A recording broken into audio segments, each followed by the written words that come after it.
हर पीर से जुमेरात अपने पसंदीदा show live with Adil Shahzeb को YouTube पर देखने के लिए डॉन न्यूज के ऑफिशियल YouTube चैनल पर आएं और सब्सक्राइब करके बेल आइकॉन भी प्रेस करें।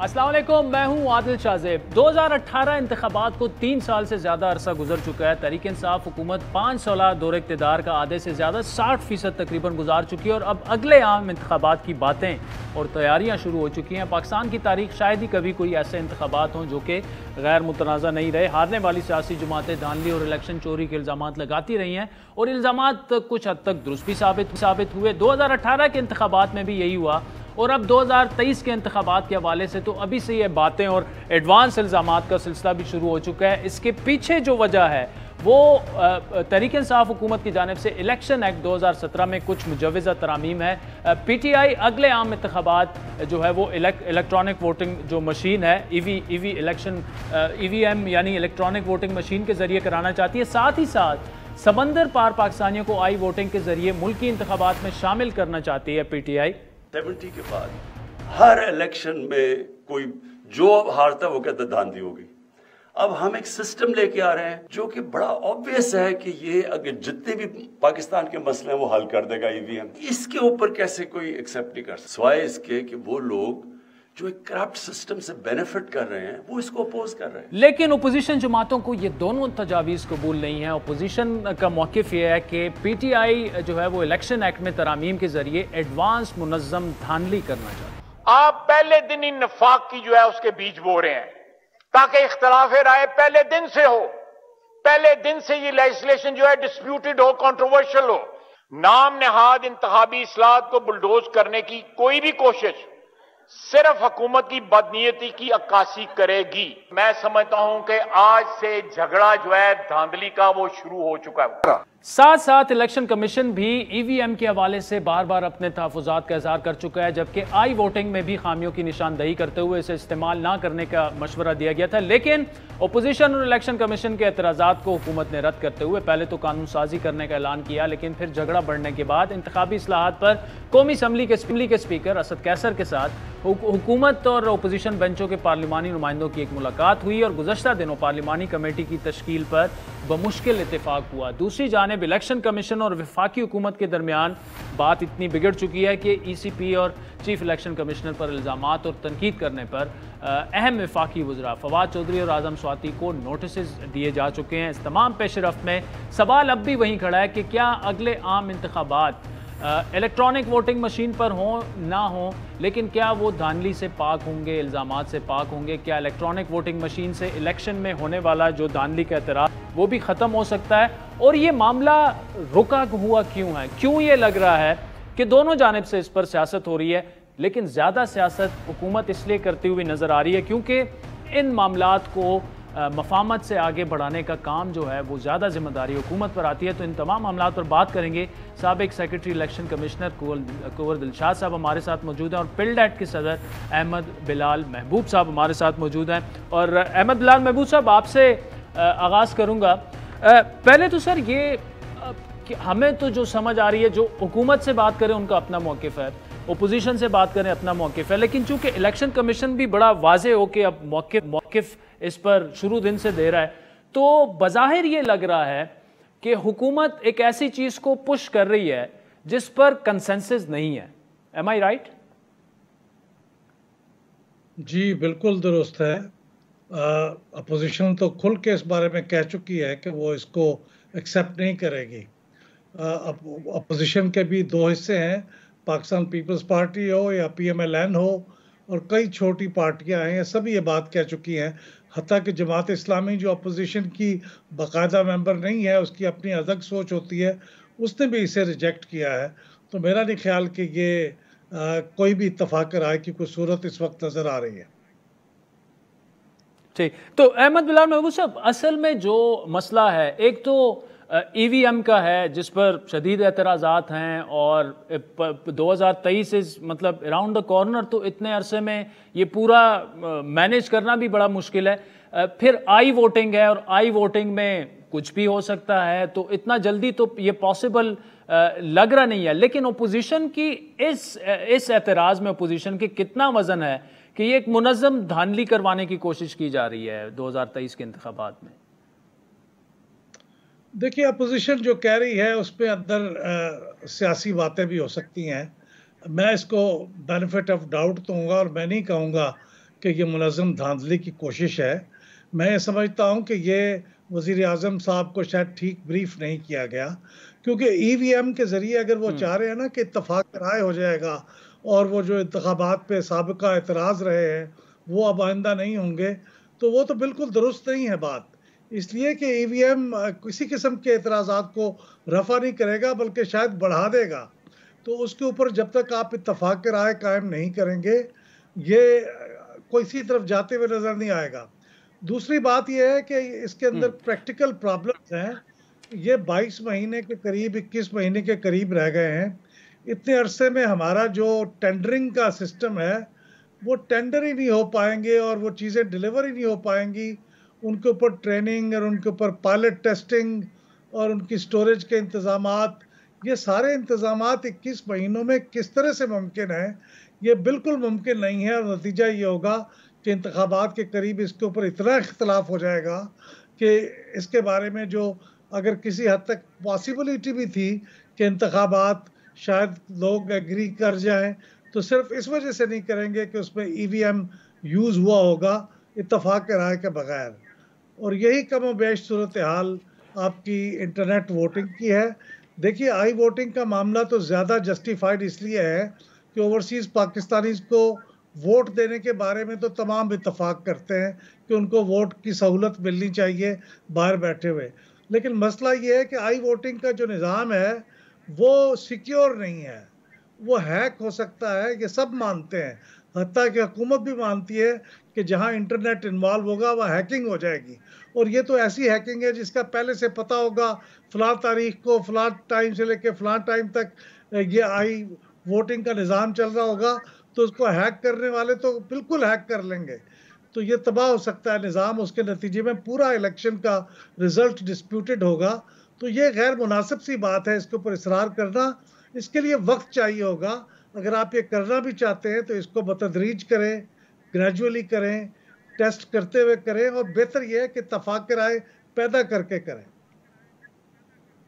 ठीक, लेकिन अहमद बिलाल महमूद साहब, फिर वो सवाल तो अपनी जगह रहेगा ना कि इंतखाबात को कैसे गैर मुतनाज़ा बनाया जाए, क्योंकि इससे पहले आरटीएस था, वो जितना मुतनाज़ा हुआ वो हमसे ज़्यादा आप जानते हैं। लेकिन अगले आम इंतखाबात अगर चले ईवीएम पर नहीं होते, आई वोटिंग को भी साइड पे रख दें, अगर दोबारा जिस तरह इलेक्शन कमीशन कह रहा है कि शायद हमें आरटीएस पे करना पड़े, तो आरटीएस की भी एक्सेप्टेबिलिटी तो बिल्कुल ना होने के बराबर है सियासी जमातों में।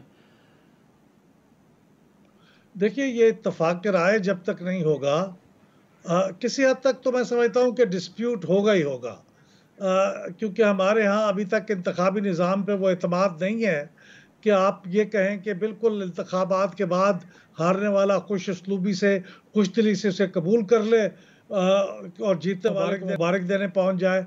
ऐसा शायद बहुत ही अनरियलिस्टिक होगा एक्सपेक्ट करना। लेकिन अगर कोई बड़े मसाइल जो हैं वो इंतखाबात पे नहीं होते, जैसे प्री पोल के तौर पे हमारे यहाँ आम तौर पे जो इल्ज़ाम होता है वो प्री पोल रिगिंग का होता है, कि यानी इंतखाबात से पहले आप कुछ ग्रुप्स को अपनी तरफ शामिल कर लेते हैं, ऐसे इलेक्टेबल्स को अपने अंदर शामिल कर लेते हैं, फिर कुछ और इंतज़ामात भी ऐसे हो जाते हैं जिससे लगता है कि इलेक्शन से पहले ये वाज़े हो गया है कि जीतना किसने और हारना किसने है। जैसे 2018 के इंतखाबात से पहले वो जो चंद फैसले आए थे उनकी वजह से नज़र आ रहा था कि अब जिस पार्टी को जीतने नहीं दिया जाएगा वो वाज़े हो गया था। तो अब अगर इस तरह की चीज़ें नहीं होंगी तो मेरे ख्याल में बड़ा हिस्सा इंतखाबात से मुतमईन हो जाएगा। छोटे मोटे एतराज़ात रहेंगे, लेकिन अगर कोई बड़ी इस तरह की हरकत नहीं होती तो मेरे ख्याल में आम तौर पर इंतखाबात को हम मुनसफाना ही कहेंगे। लेकिन ये अब आने वाले दिनों में पता चलेगा कि इसकी किस किस्म की कोशिश हो रही है और क्या इसके ऊपर वाकई इंतज़ामिया गैर जानिबदार है या वो किसी जानिब टिल्ट है उसका। अहमद बिलाल महबूब साहब, thank you so much for joining us. साज़ीन, वक्त तो चाहता है एक ब्रेक का, जिसके बाद साबिक सेक्रेटरी इलेक्शन कमीशन कुंवर दिलशाद साहब हमें ज्वाइन करेंगे। इसी इंटरेस्टिंग टॉपिक को जारी रखेंगे हमारे साथ।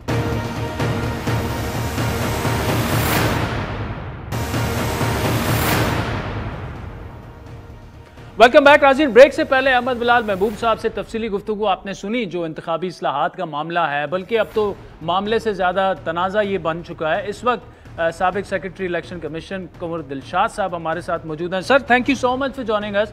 पहले तो ये बताइएगा कि अहमद बिलाल महबूब साहब ने तो बड़ा क्लियर कट ये कहा कि अगर EVM और आई वोटिंग जैसे मामलात को हुकूमत ने मज़ीद पुश किया आइंदा आम इंतखाबात के लिए तो उससे तनाज़ा बढ़ेगा। तो इसका मतलब वो ये कह रहे थे कि अगर हुकूमत इससे पीछे हट जाए और सिर्फ शफाफियत पर ही बात हो तो वो ज़्यादा बेहतर होगा।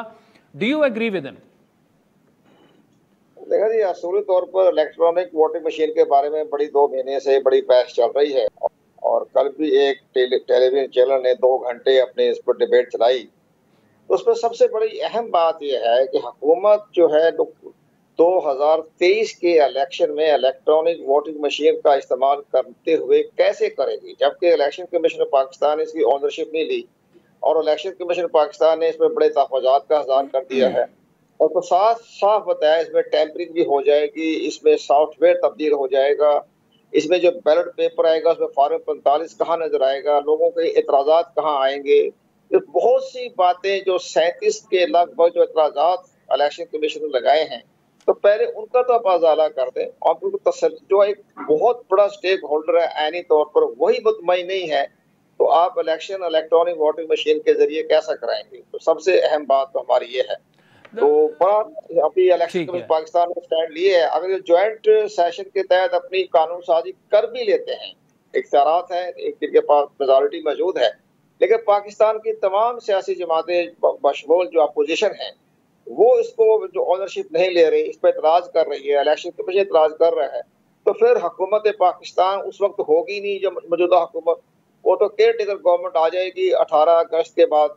तो केयर टेकर गवर्नमेंट ने फैसला करना है क्या इलेक्ट्रॉनिक वोटिंग मशीन पर करना है या मैनुअल करना है, तो ये फैसले तो अगली हुकूमत ने करना है ना। केयर टेकर गवर्नमेंट ये कहा तो गवर्नमेंट तो वैसी हवा मुड़ जाएगी, नहीं, लेकिन कुंवर दिलशाद साहब देखें नहीं, लेकिन अगर अगली हुकूमत ये फैसला करे कि इलेक्ट्रॉनिक वोटिंग मशीन पर करना है तो वो तो टाइम ही नहीं होगा ना। फिर केयर टेकर गवर्नमेंट तो 90 रोज़ के लिए आती है और 90 रोज़ में तो इलेक्ट्रॉनिक वोटिंग उसके लिए तो आपको कम से कम 3-4 साल चाहिए तैयारी के लिए, मशीनें बननी है, लोगों को एजुकेट करना है सारा। तो निगरान काबीना तो हुकूमत जो है वो तो बमुश्किल ये काम कर पाएगी। सबसे बड़ी अहम बात यह है कि ये 2023 में इस इलेक्ट्रॉनिक वोटिंग मशीन का इस्तेमाल नहीं होना, ये नाकाबिले अमल है। 10 लाख इलेक्ट्रॉनिक वोटिंग मशीन तैयार करना बहुत मुश्किल तरीन मरहला है। 4 लाख जो है माहिरीन, यानी जो IT के माहिरीन होंगे, जो पोलिंग स्टेशन पर खड़े होंगे ताकि उनका अपना वोट कास्ट करते हैं तो रहनुमाई कर सकें, वो 4 लाख होंगे जो हर चूंकि 4 वोट बनने हैं आइंदा के इंतखाबात में। तो ये सारी चीजें इलेक्शन कमीशन पाकिस्तान देखकर हुई है, तो ये तो नजर नहीं आ रहा। एक और सबसे बड़ी बात यह है कि इलेक्शन कमीशन को दबाव में डाला हुआ है, इलेक्शन कमीशन दबाव में नहीं आया। इसके साथ साथ उन्होंने नोटिस भी जारी किए हुए हैं, 3 हफ्ते को मोहलत मांगी है, इसके बाद अपना केस शुरू करेंगे। मुमकिन है कोई नाहिल करार दे दें या सजा सुना दें, एक बड़ा एक नया पंडोरा बॉक्स खुलेगा। और साथ साथ ये हुकूमत का दबाव करने का जो हमें नजर आ रहा है वो ये समझती है कि हम इलेक्शन कमीशन को दबाव में लेके जो उनको फॉरेन फंडिंग केस और फैसल वार्डा का केस और दीगर अहम केसेस जो उनके पास जेर समात है उन पर हम असरअंदाज हो सकें। तो ये हुकूमत की खाम ख्याली है। ये 2021 का इलेक्शन कमीशन पाकिस्तान है, 2018 का इलेक्शन कमीशन नहीं है। तो ये तमाम चीजें हुकूमत को नजर लेकिन कुंवर दिलशाद साहब यहाँ पे ठीक है, लेकिन यहाँ पे इलेक्शन कमीशन पर भी ये एतराज़ात होते रहे हैं कि फॉरेन फंडिंग केस का फैसला क्यों नहीं आया अभी तक, या डस्का इलेक्शन का फैसला क्यों नहीं आया, या फैसल वाडा वाला जो मामला था। तो मतलब इलेक्शन कमीशन को भी कुछ सवालात ऐसे हैं कि जिनके जवाबात देने चाहिए। दुरुस्त फरमाया आपने, हमारा भी पॉइंट ऑफ व्यू यही है कि जनाब ये फॉरेन फंडिंग केस जो है इसको एक तरफ करें, अगर इसमें कोई खामियां रह जाती हैं तो मुतासर पार्टी सुप्रीम कोर्ट जाएगी, तो सुप्रीम कोर्ट पाकिस्तान में फैसला हो जाएगा। आप अपनी तरफ से जो 7 साल से इस केस को पेंडिंग रखा है इसको आपको डिस्पोज ऑफ करें, एक बड़ी अहम बात। दूसरा बात है डस्का वाली है, डस्के की रिपोर्ट आ चुकी है, जैसे कि चीफ इलेक्शन कमिश्नर ने भी बाज़ जगह इशारा दिया है कि जनाब वो डस्के की रिपोर्ट आ चुकी है। अब वो इलेक्शन कमीशन पाकिस्तान जो है वो डस्के की रिपोर्ट का जायजा ले रहा है वो अपने कमरे में इन कैमरा तौर पर देख रहे हैं, पढ़ रहे हैं, जायजा ले रहे हैं। वो चंद रोज में वो डस्का की रिपोर्ट भी आ जाएगी, जिसमें पंजाब हुकूमत की रिट जो है वो काफी हद तक मुतज़लज़ल हो जाएगी, खतरा पड़ जाएगा, क्योंकि 24-25 जो प्रिजाइडिंग ऑफिसर आन हैं उन्होंने जो अपने बयानात कलमबंद करवाए हैं एविडेंस के साथ, तो बड़ा एक नया एक हलचल मच जाएगी। जैसे कि आजकल पंडोरा पेपर लीक्स की चल रही है, उसी तरह वो भी एक नया एक पंडोरा बॉक्स खुल जाएगा। तो ये सारी चीजें आहिस्ता आहिस्ता सामने आ रही है। लेकिन अभी आप देखें ना, मैं आपकी वसादत से बड़ी अहम बात कर जाता हूँ।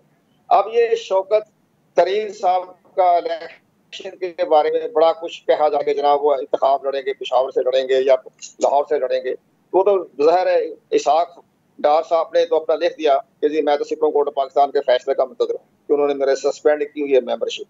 तो वो भी एक नई कहानी है, लिहाजा इन्हें जाना पड़ेगा खैबर पख्तूनख्वा में। अब कब वोट ट्रांसफर करना है, शनाख्ती कार्ड चेंज करना है, ये बड़े मरहले हैं शौकत तरीन साहब के लिए कि जनाब वो अपना वोट बनाएंगे, आइडेंटिटी कार्ड चेंज करवाएंगे, एड्रेस चेंज करवाएंगे। अगर खैबर पख्तूनख्वा में इलेक्शन लड़ना है तो पेशावर में तो घर किराए पे लेना पड़ेगा। तो फिर इलेक्शन कमीशन पाकिस्तान ये भी देखेगा कि आपका वोट कैसे हम ट्रांसफर कर दें। अभी तो आपने किराए पे घर लिया है, कम से कम 3 माह तो घर में रहे, तब जाके हम समझेंगे ना आप इस इलाके के सुकुर्द वजीर हैं। ये सारी चीजें आहिस्ता आहिस्ता सामने आ रही है और हम आपकी वसादत से ये भी कहेंगे कि इलेक्शन कमीशन पाकिस्तान जाग जाए। वो आज खुद नोटिस लेके जुर्क आया है, ये पंडोरा पेपर लीक्स के बारे में जुर्क के वज़रा हैं, बाद कौमी असम्बली सूबाई असम्बली के मेंबर हैं, उनके खिलाफ यही एक्शन ले सकता है क्योंकि कागजात नामजदगी चेक करें कि जब उन्होंने कागजात नामजदगी जमा कराए थे, आया उन्होंने अपनी ऑफशोर कंपनी का जिक्र किया था? अगर उन्होंने कंपनी का जिक्र नहीं किया तो इलेक्शन कमीशन पाकिस्तान उन्हें डिस्क्वालीफाई कर सकता है प्रैक्टिस के तहत। और कोर दिलशाद साहब, क्या ये आज खुद नोटिस पे भी हो सकता है कि जनाब आपने ये सारी चीजें डिक्लेयर नहीं की थी और यहाँ पे तो ये मामला सारा हो गया? और दूसरा ये कि इन्होंने जिसने जो डिक्लेयर किया था वो तो पब्लिकली अवेलेबल भी हैं इलेक्शन कमीशन की वेबसाइट पे। हम तो ये कह रहे हैं ना कि इलेक्शन कमीशन पाकिस्तान को जाग जाना चाहिए ना। आप खुद आज जब सुप्रीम कोर्ट ऑफ पाकिस्तान आज खुद नोटिस ले सकती है, तो ये भी तो आज खुद नोटिस ले सकते हैं कि जनाब आपने जो कागजात नामजदगी जमा कराए थे, जो कागजात नामजदगी जो है वो सेल्फ कंटेंट डॉक्यूमेंट्स है, उसमें आपने झूठ बोला, आपने आर्टिकल 62(1) एक्ट की खिलाफ वर्जी की, उसमें आपने हक़ाइक़ छुपाए। वो तो हक़ाइक़ छुपाने के जुर्म में तो ये ताहयात नाअहल हो सकते हैं। तो इलेक्शन कमीशन पाकिस्तान को हम आपके जरिए से ये जगाना चाहते हैं कि वो जाग जाए और ताकि वो बताए कि जनाब इलेक्शन कमीशन पाकिस्तान में जिंदा बैठा हुआ है, आलाई बैठा हुआ है। जब जो हमारे जो मिनिस्टर उनके खिलाफ जो बातें करते हैं उनके खुद ब खुद उनकी ज़बानें बंद हो जाएंगी अगर इलेक्शन कमीशन पाकिस्तान इनके बारे में आज खुद नोटिस ले लेगा। लेकिन लेना चाहिए ना, ताकि जब भी तो रिट काम होते हैं ना, आइंदा इंतखाबात भी करवाने हैं, आइंदा लोकल गवर्नमेंट के इंतखाबात भी होने हैं, कौमी असम्बली के इंतखाबात भी होने, डिलिमिटेशन भी होनी है, अपडेट होना इलेक्टोरल रोल्स, ये सारी चीजें नजर आ रही है कि इलेक्शन कमीशन पाकिस्तान को अब अपना एक नए अंदाज से नए तरीके से उठ खड़ा हो और अपने तमाम आईनी इख्तियारात को इस्तेमाल करें जो आइन ने और कानून ने उनको दिए हुए हैं। तो इसके बाद हुकूमत के सारे जो मामला खुद ब खुद सेटल हो जाए। कोर दिलशाद साहब, thank you so much for joining us. राज़ीन, वक्त में चाहता है एक ब्रेक के बाद अफगानिस्तान की बात करेंगे और फिर इमरान खान साहब ने एक बड़ा अहम बयान दिया था टीआरटी को इंटरव्यू देते हुए कि तहरीक तालिबान पाकिस्तान के कुछ लोगों से जो है वो मुज़ाकरात कर रही है हुकूमत। तो वो मामला कहाँ पहुँचा, कहाँ पहुँच सकता है, तफसीली गुफ्तगू करेंगे ब्रेक के।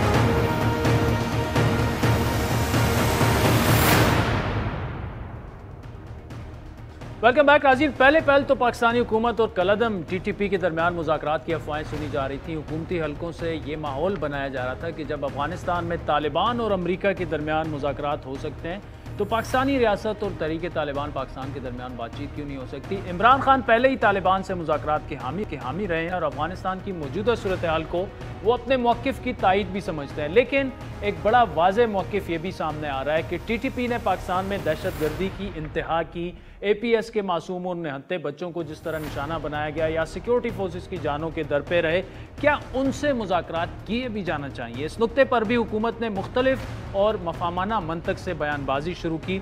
आगाज़ डॉन को एक इंटरव्यू में सदर मुमलिकत आरिफ अलवी ने किया, फिर वज़ीर ख़ारजा शाह महमूद कुरैशी ने बयान दिया और अब वज़ीर-ए-आज़म इमरान खान तो एक कदम आगे बढ़कर ये भी उन्होंने बता दिया है कि मुज़ाकरात हो चुका है। अब इमरान खान के इस बयान ने कुछ मायूसी भी पैदा की, बिलखुसूस उस वक्त जब अब भी हमारे कबायली इलाकों में जो दहशतगर्द हमले हैं उसका सिलसिला बदस्तूर जारी है। सिर्फ गुज़श्ता एक हफ़्ते में 3 वाक़यात हुए। शुमाली वज़ीरिस्तान के इलाके में दहशतगर्द हमले में एक सिपाही मोहम्मद आमिर शहीद हुआ। इससे पहले स्पिनवाम में सिक्योरिटी फोर्सेस की गाड़ी को निशाना बनाया गया, जिसके नतीजे में 4 FC जवान शहीद हुए। जबकि उससे पहले ज़िला टांक में कलअदम TTP के खिलाफ ऑपरेशन के दौरान कैप्टन सिकंदर ने जाम शहादत नोश किया। ये वाक़यात सिर्फ गुज़श्ता हफ्ते के हैं और कलअदम TTP की जानिब से फोर्सेस पर हमलों का सिलसिला जो है वो फ़िलहाल थम नहीं सका। ऐसे में इन मुज़ाकरात से ये मुज़ाकरात जो हो रहे हैं, किससे हो रहे हैं, कैसे हो रहे हैं, इसकी तफसीलात तो ज़्यादा हमें नहीं पता, लेकिन कितने फ़ायदेमंद और काबिल कबूल होंगे ये वक्त ही बताएगा। लेकिन फ़िलहाल हुकूमत की जानिब से इन मुज़ाकरात में अवाम और सियासी जमातों को यकसर नज़रअंदाज करना भी मस्बत शगुन नहीं है। ज़रदारी साहब की स्टेटमेंट है, उन्होंने ये कहा कि दहशतगर्दों का इलाज सिर्फ नेशनल एक्शन प्लान पर अमल दरामद है। पाकिस्तान की रिट चैलेंज करने वालों को दहशतगर्द डिक्लेयर करके उनका इलाज किया जाना चाहिए, ना कि उन्हें खुली छूट दी जाए। दीगर अपोजिशन जमातें भी पार्लिमान को एतमाद में ना लेने का गिला कर रही हैं, मुतालबा कर रही हैं कि ऐसा किया जाए, लेकिन हुकूमत की जानिब से ताहाल कोई वाज़ेह पॉलिसी सामने नहीं आती और ऐसा मालूम होता है कि हुकूमत को भी शायद मुकम्मल आगाही नहीं है और वज़ीर दाखिला तक लाइन में अभी तो शुरू नहीं हुए। मेरे पास मिनिस्ट्री ऑफ इंटीरियर का तो अभी इसमें कोई रोल नहीं है। अगर तालिबान कोई मुज़ाकरात कर रहे हैं, मेरे नोटिस में नहीं है और इसके बारे में क्या नतीजा निकलता है अभी कुछ फाइनल नहीं है। अब अमरीकी सेकंड वज़ीर ख़ारजा जो हैं वो सेक्रेटरी ख़ारजा वो पाकिस्तान भी पहुंच रही हैं। दूसरी जानिब अफ़गानिस्तान में दाइश खुरासान के हमले जारी हैं। रवां हफ्ते काबुल में भी एक मस्जिद में ब्लास्ट हुआ, जिसके बाद तालिबान ने दाइश के ठिकानों को निशाना बनाकर 3 जंगजुओं को उनके हलाक करने का दावा किया, 11 को गिरफ्तार किया। किस तरफ ये मामला जा रहे हैं, तफसीली गुफ्तगू करेंगे। इस्माइल खान साहब डॉन खैबर पख्तूनख्वा के रेजिडेंट एडिटर हैं और इसके अलावा एक अफ़गान उमूर के एक और क्रेडिबल सहाफ़ी इफ्तिखार फिरदौस हमारे साथ स्टूडियो में मौजूद हैं। इस्माइल खान साहब, आपसे आगाज़ करूँगा। एक तो तनकीद हमने काफ़ी सुनी कि TTP को एंगेज ही नहीं करना चाहिए, लेकिन चलें अगर थोड़ा सा एक प्रैग्मेटिक अप्रोच से सोचें कि जी चले 15-20 साल काफ़ी लड़ लिए, अब थोड़ा सा मुज़ाकरात को देखा जाए, आप कैसा होता देख रहे हैं? क्योंकि TTP में आपसे ज़्यादा कौन जानता है कितने धड़े हैं, अब किन से मुज़ाकरात हो रहे हैं, किन से नहीं हो रहे, सियासी जमातों को एतमाद में नहीं लिया गया। तो ऐसे में पॉसिबल पोटेंशियल आउटकम आपके जहन में क्या है इन मुज़ाकरात का? देखें, एक तो मुझे जिस तरह आपने अपने पहले उसमें भी कहा मोनोलॉग में कि मुझे तो लग रहा है कि अभी भी गवर्नमेंट के उसमें कन्फ्यूजन है बहुत ज़्यादा।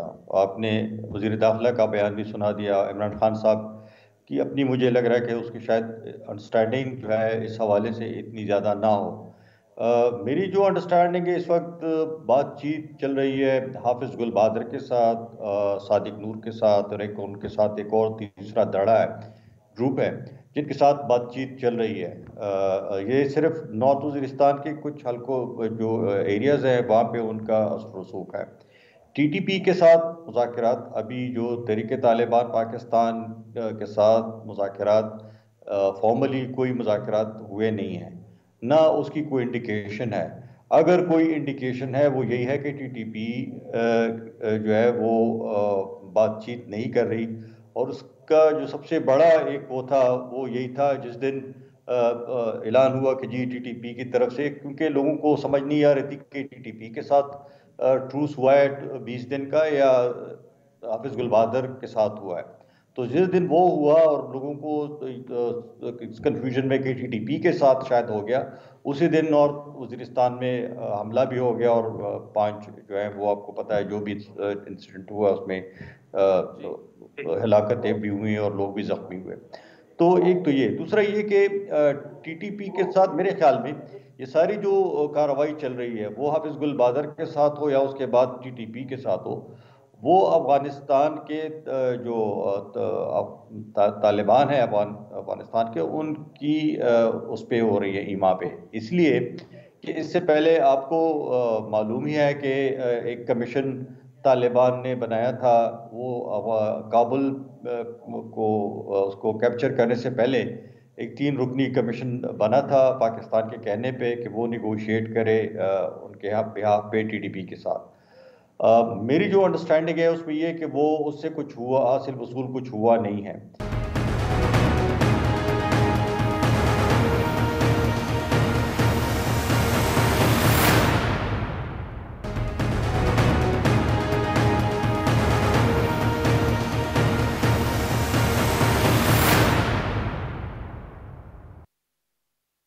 इफ्तिखार, ये बताइएगा कि इस्माइल खान साहब ने तो उसको बिल्कुल एक नटशेल में एक्सप्लेन कर दिया। आपकी यहाँ पर मुख्तलिफ हुकूमती वज़रा और ऑफिशल से भी मुलाकातें होती रहती हैं। जो एक बैकलैश आया वज़ीर आज़म की स्टेटमेंट के बाद, क्या अंडरस्टैंडिंग आप क्या देख रहे हैं? क्या कोई फ्रूटफुल जानिब बात जाती देख रहे हैं, या आप जो इस्माइल खान साहब कह रहे हैं कोई कुछ ज़्यादा उससे अचीव होता नहीं देख रहे आप भी? देखिए आदिल, आई थिंक कि वज़ीर आज़म साहब का जो बयान था और जो स्टेटमेंट है वो थोड़ी प्रेमेच्योर है, क्योंकि इसमें अभी काफ़ी जो है स्टेप्स जो है वो बाकी थे। और जैसे उन्होंने कहा कि फॉर्मली कोई बात नहीं हुई, I will take it to the extent कि डायरेक्ट कोई बात नहीं हुई। अच्छा। लेकिन इंटरमीडियरीज के थ्रू जो है वो मैसेज जो है वो कन्वे किया गया था, और उसमें कुछ कबायली हमारे सेनेटर्स हैं और MNAs भी हैं जो इंटरमीडियरीज के तौर पर जो है पैगाम जो है वो लेकर आते और लेकर गए। जिस दिन वज़ीर आज़म साहब ने जो है वो बयान दिया, उस दिन 2 चीज़ें जो है वो हुई। एक ये हुआ कि ट्रूस का ऐलान हो गया, सीज़ फायर, और जो उन्होंने बताया कि 3 ग्रुप हैं, उसमें हाफिज़ गुल बहादुर हैं, उसमें सदर हयात ग्रुप है, और he mention the third name as well. ये एरिया जो है ये बेसिकली लोया पख्तिया के रीजन में जब नॉर्थ वज़ीरिस्तान के अंदर ऑपरेशन हुआ तो ये ट्राइब्स जो मदाखिल का जो माइग्रेशन था, and if you go back तो उस ज़माने में ये अब बात एक सामने आई थी कि उन्होंने कहा था कि हम पाकिस्तान में IDPs नहीं बनेंगे बल्कि जाकर अफ़गानिस्तान में रहेंगे, क्योंकि जिन हाफिज़ गुल बहादुर के साथ जो पीस ट्रीटी थी उनका ये अंदाज़ा था कि हमारे ख़िलाफ़ जो है वो पीस ट्रीटी उसको जो है सैबोटाज कर दिया गया है, इसलिए वो ट्राइब्स जाके वहाँ पे रहीं। और ये तकरीबन कोई ऑलमोस्ट 13 महीनों से जो है ये बात जो है वो चल रही थी, और अल्टीमेटली ये अनाउंसमेंट बहुत पहले हो जानी चाहिए थी, लेकिन उसमें कुछ ऐसे शराइत थे जिनको दोनों तरफ से जो है वो पूरा करना था। ठीक है। और वो शराइत जब पूरी की गई उसके बाद उन्होंने वज़ीर आज़म की स्टेटमेंट के बाद कुछ शराइत पूरी हो चुकी कुछ शराइत उसमें, क्योंकि फेस सेविंग उनको चाहिए थी इस हवाले से, क्योंकि वापस जाकर उनके जो ग्रुप थी उनके साथ भी जो है वो बात उन्होंने करनी थी। उसके बाद ये अनाउंसमेंट जो है वो सामने आई। जहाँ तक TTP का ताल्लुक है, उसी दिन जब वज़ीर आज़म साहब की स्टेटमेंट आई तो कुछ पाकिस्तानी TV चैनल्स और बेशतर सहाफ़ी जो कवर करते हैं उन्होंने कुछ खबर चलाई कि TTP ने जो है वो किया, they are part of the truce, जो ठीक नहीं थी वो बात। और उन्होंने स्टेटमेंट बहुत क्लियरली दी कि हमारी कोई मुज़ाकरात जो है वो नहीं, और बामानी मुज़ाकरात में हम रखते हैं। और TTP ये पहले जो है वो ज़ाहिर कर चुकी है कि एक शर्त जो है विच एक्सप्लेन्स एवरीथिंग, कि हालात कबायली इलाकों में वो जो है वो बन जाए जो 2005 के थे। इसका मतलब जो सिचुएशन 2005 में थी वही वापस वो स्टेटस क्वो की तरफ जो है वो चली जाए, which means withdrawal of forces, which would mean withdrawal of water reforms, which would mean release of prisoners. तो शराइत काफ़ी जो है वो सख्त है। इस्माइल खान साहब, ये शराइत तो ऑब्वियसली पूरी होती नज़र नहीं आती, लेकिन अगर हाफिज़ गुल बहादुर के साथ मामला थोड़ा सा आगे चला जाता है, और दूसरा जिस तरह इफ्तिखार ने भी कहा कि TTP का जो बाकी जो धड़े हैं वो उसी तरह लड़ते रहेंगे, तो क्या कोई वज़ीरिस्तान में कोई थोड़ा बहुत फ़र्क आ जाएगा, या ओवरऑल फाटा में कुछ आप जो साबिका कबायली इलाके हैं, हाफिज़ गुल बहादुर की भी अपनी एक पोजीशन तो रही है एक ज़माने में? देखिए, उस हद तक फ़र्क ज़रूर आ जाएगा अगर तो गुल बहादुर के साथ इनका कोई पीस एग्रीमेंट हो गया। हालांकि उसकी भी काफ़ी शुरू में सख्त शराइत थी, वो भी असला छोड़ने के लिए तैयार नहीं था, वो भी एक एरिया चाह रहा था जहाँ पे वो आज़ादाना घूम सके, जहाँ पे डीमिलिटराइज किस्म का एक एरिया हो। तो आप देखेंगे अगर उनके साथ मुज़ाकरात कामयाब हो जाते हैं तो कुछ इलाके तक जहाँ पे ये मदाखिल ट्राइब और उनका कोई असर रसूख है वहाँ तक शायद हो जाए। लेकिन उसके बियॉन्ड टीटीपी का ये है कि वो बहुत सारे ग्रुप्स हैं, डिफरेंट ग्रुप्स हैं जो कि डिफरेंट ट्राइबल रीजन्स को वो करते हैं, उनकी नुमाइंदगी है उसमें। तो वो उस हद तक नहीं होगा क्योंकि मंद बाजोड़ और साउथ वज़ीरिस्तान, अब इस वक्त जो सिचुएशन है वो साउथ वज़ीरिस्तान में ज़्यादा ख़राब है क्योंकि आपको पता है वहाँ पे उनका एनग्रेस ज़्यादा है मसूद वगैरह का, तो वहाँ पे इशू ज़्यादा बन रहे हैं। लेकिन मेरे अपने हिसाब से मैं समझता हूँ कि हमारे ख्याल जो we are putting too much premium on Afghan Taliban के they will deliver TTP to us. ये मेरे ख्याल में लग नहीं रहा कि इस तरह की कोई बात होगी। जिस तरह के अफगान तालिबान इसको हैंडल कर रहे हैं और तरीके से उन्होंने समझाने की कोशिश किया पाकिस्तान को कि हम बीच में नहीं पड़ेंगे, आप खुद ही इनको परसुएट करें, उलमा को भिजवाएं, मशरान को भिजवाएं, ट्राइबल लीडर्स को करें, उनके साथ निगोशिएट करें। वो इस बीच में पढ़ना नहीं चाहते, वो शायद कोशिश करें, इनको इनकरेज करें, परसुएट करें। लेकिन इस वक्त जो ज़मीनी हक़ाइक़ है वो ये है कि जो हमले हो रहे हैं उससे तो बज़ाहिर नहीं लग रहा कि अफगान तालिबान प्रेशर डाल रहे हैं उन पर बहुत ज़्यादा, या अफगान तालिबान ने उनको कोई वो मेरे ख्याल में उन्होंने टीटीपी की लीडरशिप ने बहुत वाज़ेह तौर पे कहा कि उनको ऐसी कोई अफगान तालिबान की तरफ से कोई ऐसी बात नहीं आई कि उनको कहा कि जी आप ये न करें वो न करें। तो मेरे ख्याल में हम ज़्यादा ऑप्टिमिस्टिक हैं इस हवाले से कि अफगान तालिबान उनको कर लें, राज़ी कर लें मुज़ाकरात के लिए। तो अगर वो होता तो फिर ये चीज़ें ना होती। तो ग्राउंड रियलिटीज़ और जो नज़र आ, और उसकी वजह से आप देख लें प्राइम मिनिस्टर की जो लास्ट जो ऑपरेटिव पार्ट था, जो उसका इंटरव्यू में से ही तक उनको खुद नहीं था पता कि उसका क्या नतीजा निकलेगा। कामयाब भी होते हैं मुज़ाकरात, नहीं भी होते। अगर तो नहीं होते मुज़ाकरात कामयाब, जो इस वक्त लग रहा है कि काफ़ी मुश्किल है जो हालात हैं इस वक्त, खासकर टीटीपी की मैं बात कर रहा हूँ, तो फिर उसके बाद पाकिस्तान के पास क्या ऑप्शन होगा और अफगान तालिबान के पास क्या ऑप्शन होगा, क्योंकि वो देखेंगे। ठीक, अच्छा इफ्तिखार ये बताएगा कि इस्माइल खान साहब ने जिस तरह की कि एक स्पिल ओवर तो हमने देखा जब से अफगान तालिबान वहाँ पर आए टीटीपी के अटैक्स में और उसमें, लेकिन यहाँ पे तो 2600 किलोमीटर का बॉर्डर है और वो ज़बरदस्त तरीके से उसकी फेंसिंग और वो भी हुई है। उसके बावजूद इन वाक़यात में इजाफा होना, क्या ये मतलब है कि इतना प्रेशर नहीं डाल रहे अफगान तालिबान इन पर? ये देखिए एक चीज़ तो बहुत क्लियर है, एनटीटीपी ने ये खुल के ये बात की है कि उन पर अफगान तालिबान का कोई प्रेशर नहीं है, जो इस्माइल साहब ने भी जो है वो बता दिया। और दूसरी बात ये है कि जो वज़ीर आज़म साहब ने बात की, उन्होंने कहा टीटीपी एक्चुअली जब बनी थी ओरिजिनली उसमें 13 ग्रुप थे। नूर वली महसूद जब से उनके चीफ बने हैं तकरीबन 11 ग्रुप्स उन्होंने इकट्ठे जो है वो किए हैं। और टीटीपी के अंदर जो इस वक्त शमूलियत जिन ग्रुप्स ने की वो रूरल सिंध तक जो लश्कर जंगवी के कुछ ग्रुप्स थे उन्होंने भी उसमें शमूलियत जो है वो की है। So it's not just tribal areas तक महदूद।